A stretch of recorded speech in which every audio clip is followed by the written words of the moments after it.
Nachiyar next நாட்டிய நாடகம் கோவையில் அரங்கேற்றம். பாரம்பரியமும் புதுமையும் கலந்த நடன விருந்து. புகழ்பெற்ற நடனக்கலைஞர் டாக்டர் அனிதா ரத்னம் அவர்களின் நாச்சியார் நெக்ஸ்ட் நாட்டிய நாடகம் கோவையில் முதல் முறையாக அரங்கேற்றப்பட்டு ரசிகர்களை வெகுவாக கவர்ந்தது. இந்த நிகழ்ச்சி கோவையின் கலைத்தளத்தில் ஒரு புதிய அத்தியாயத்தை ஏற்படுத்தியுள்ளது. குமரகுரு கல்வி நிறுவனங்கள் மற்றும் Abhyasa academy of classical dance இணைந்து வழங்கிய இந்த 70 நிமிட நாட்டிய நிகழ்ச்சி குமரகுரு கல்வி வளாகத்தில் உள்ள ராமானந்த அடிகளார் அரங்கில் நடைபெற்றது. ஆன்மீகப் பெண் கவிஞர் ஆண்டாளின் வாழ்க்கையை அடிப்படையாகக் கொண்ட இந்த நாடகம் நடனம், நாடகம், இசை மற்றும் நவீன அசைவுகளின் கலவையாக அமைந்திருந்தது. டாக்டர் அனிதா ரத்னத்தின் தனித்துவமான நியோ பரத நடன பாணி பரதநாட்டியம், கதகளி மற்றும் யோகா போன்ற கலைகளை இணைத்து பார்வையாளர்களை மெய்சிலிர்க்க வைத்தது. இந்த நிகழ்வு இந்தியாவின் செழுமையான கலாச்சார பாரம்பரியத்தை ஊக்குவிப்பதிலும் பாதுகாப்பதிலும் ஒரு முக்கியமான படியாக கருதப்படுகிறது. இத்தகைய கலை நிகழ்ச்சிகளை கற்றல் மற்றும் அடையாளத்தின் ஒருங்கிணைந்த பகுதியாக மாற்றுவதற்கான குமரகுரு கல்வி நிறுவனங்களின் அர்ப்பணிப்பை இது மேலும் உறுதிப்படுத்தியுள்ளது. இந்த நிகழ்வின் வெற்றிக்கு உறுதுணையாக இருந்த ஸ்பான்சர்களான ப்ரூக்ஃபீல்ட்ஸ்,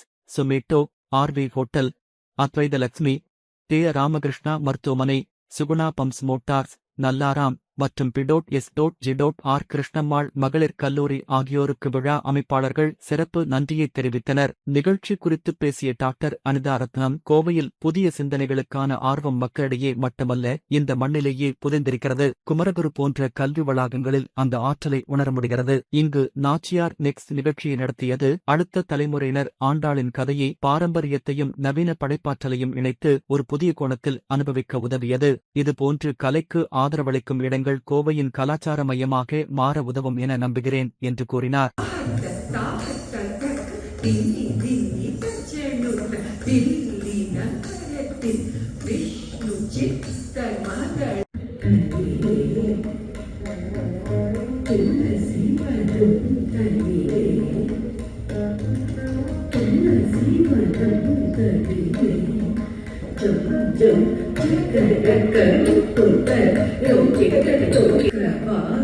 அவதார